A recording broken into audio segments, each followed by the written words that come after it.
Hello, my dear friends. So now I'm going to answer the questions that I was asked in my last video. The first question was it hard to adjust living in Korea? Is Korea a third world country? And what was the best part about being in Korea? Well, let me just say Korea is definitely not a third world country. It's very much so developed.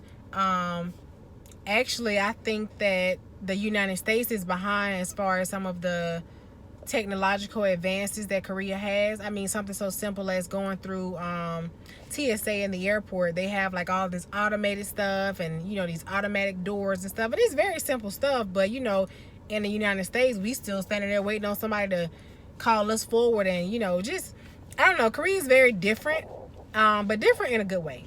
Okay, what was the best part about being in Korea? Okay, so the best part about being in Korea for me was being able to travel. I was over there for just shy of 24 months, really 23 months I was there. I waited until pretty much my second year to start traveling. So July 2019 I went to Bali, Indonesia. October, I think, of 2019 I went to Osaka, Japan. I was supposed to go to Tokyo, but it was a typhoon headed that way. Typhoon Hagibis, I think that was his name. And I was like, you know what, I'm not storm chasing, we're not gonna do this. So no, we changed our flight the day of and went to Osaka, Japan. Japan is very expensive, so I went over there, took my son and one of his little friends, and it was cool, but my goodness, Japan is expensive. I should have took them babies to Thailand or something. So anyway, we spent 4 days in Osaka. It was cool, you know, walked around, ate different foods, went to a museum. It rained a lot because, you know, the typhoon was still in the area. Typhoon is a hurricane, by the way, if you didn't know. So then in December of 2019, I went to Thailand for Christmas. I decided to take my son to Thailand, and of course he agreed to it in advance. I said, do you want to spend Christmas here in Korea, or do you want to go to Thailand and we do like a destination Christmas and we come back and we open our gifts? We get to Thailand, he whining and complaining the entire time because we didn't pack the Christmas gifts. We didn't pack the Christmas tree. And I'm like, son, I asked you. You said you wanted to go to Thailand. So we went to Thailand, had fun or whatever, spent like 5, 6, I think maybe 7 days out there, came back. January, I did not go anywhere. February, I went to Hanoi, Vietnam, and Da Nang, Vietnam. Oh my goodness. Beautiful. Maybe I'll post some pictures in this video while I'm talking or whatever, so you can see. I would definitely love to go back to Da Nang. It was beautiful. And March I was supposed to go to Cambodia for my birthday.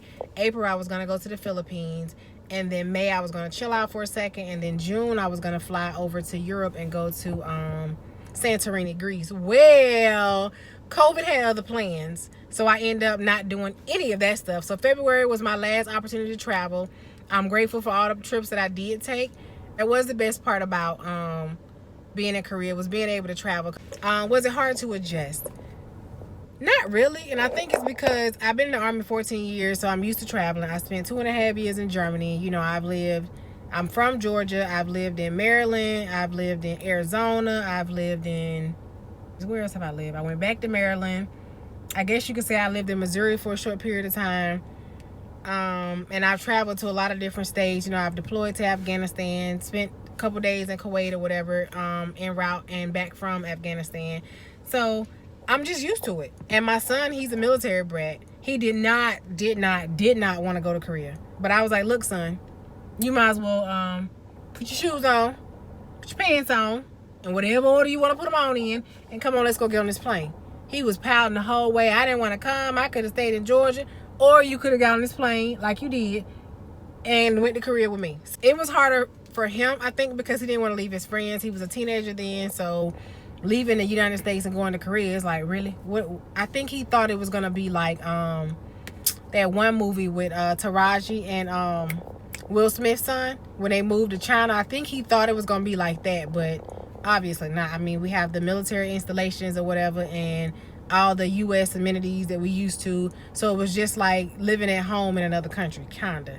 As far as the house, I had a real big house, which I'll share a picture. Had a real big house, but it was just I just don't understand how they build those houses. Like, the bathrooms don't have any type of heat or air, so it's either cold in there or it's hot in there. Drain flies are just a mess when it's hot. I had centipedes constantly crawling. I don't know where they were coming from. I would find them in my tub. Those were a headache. They cutting grass with a weed eater. Where the lawnmowers at? Why you let my grass get this high? So imagine me standing. Well, it wasn't really that high. It wasn't that high either. But anyway, imagine the grass just about at my knees, but you come out there with a weed eater. First of all, you should have came weeks ago. But now that you're here, what we finna do with this weed eater? You know what? Whatever. Figure it out. So that part I will not miss. Them cutting grass with a weed eater, and it's just looking tacky and just a mess. Just a mess. The Koreans are really nice. Some of them, depending on where you are. They make it very either they like you or they don't. And and you know instantly, because either they're gonna speak to you or they're not. And you know it is what it is, because I mean, whatever you ain't gotta like me, I'm here, I'm gonna be here. Makeup tutorials. So my sister said she wanted me to do more makeup tutorials. Yeah, I'm still a beginner.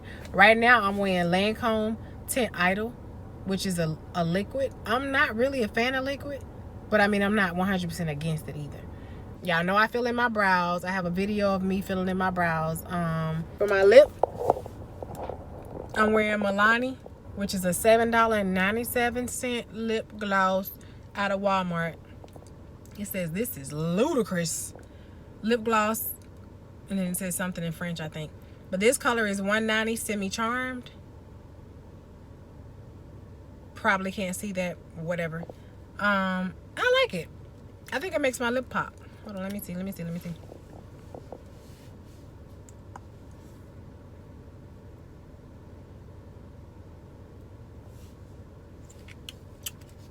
So while I'm on this video, let me tell y'all about how I wear glasses now.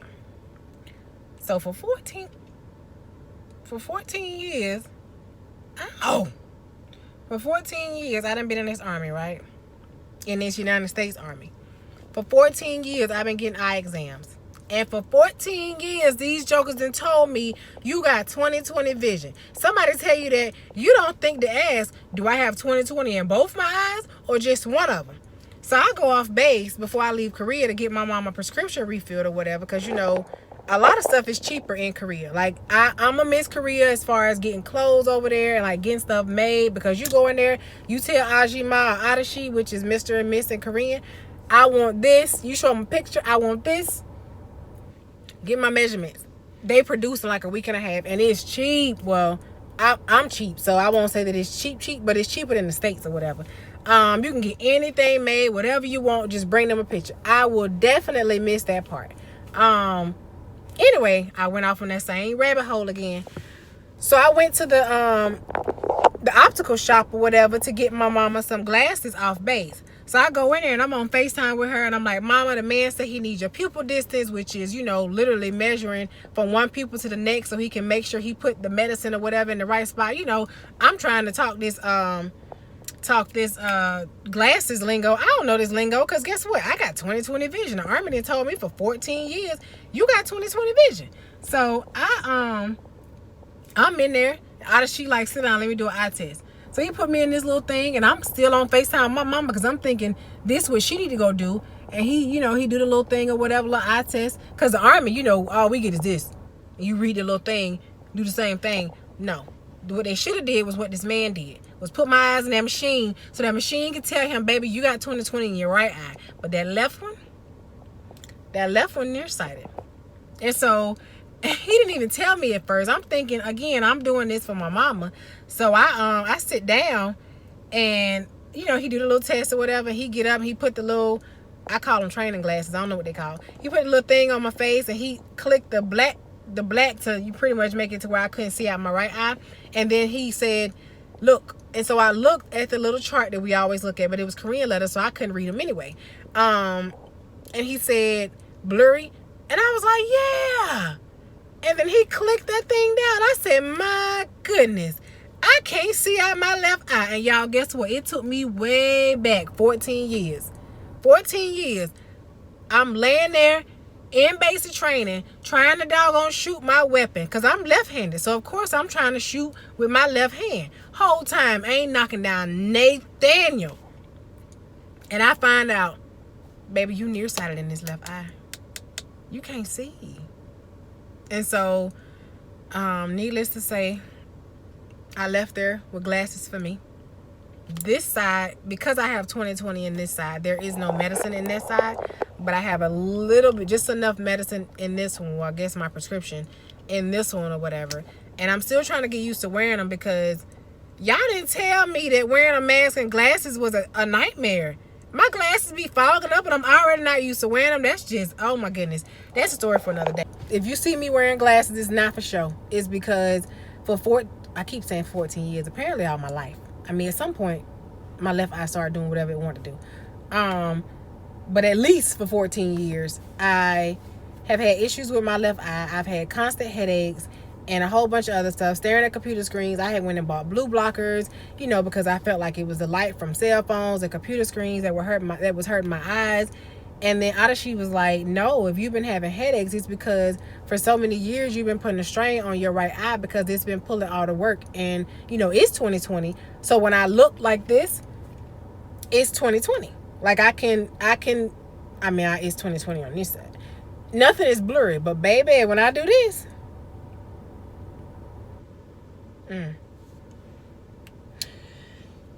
I digress. But yeah, so now I'm at my new duty station. My son has started school.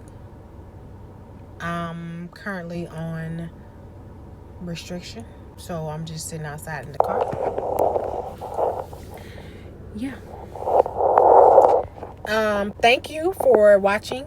If you watched this long, I hope that I answered your questions. I will try, sister, to do some makeup tutorials. But I can't promise you it's going to be cute, because I have no idea what I'm doing. I will talk to you guys later. Thank you for tuning in, and stay tuned for the next video. I'm not sure what it'll be about. Give me some ideas in the comments, because like I said, I'm very new to this, and I'm willing to post. Well, let me take that back, because I'm not willing to post anything, because some of y'all crazy. But I will post more content now that I'm back in the States. I'm moving in my house soon. I kind of want to post a video about that, but then again, I kind of don't, because people crazy, and I don't need nobody pulling up. You know what I'm saying? So once I really get settled in my home, I'll do more videos. But I just wanted to make sure I got on here and answer those questions. I will talk to you all later. Bye.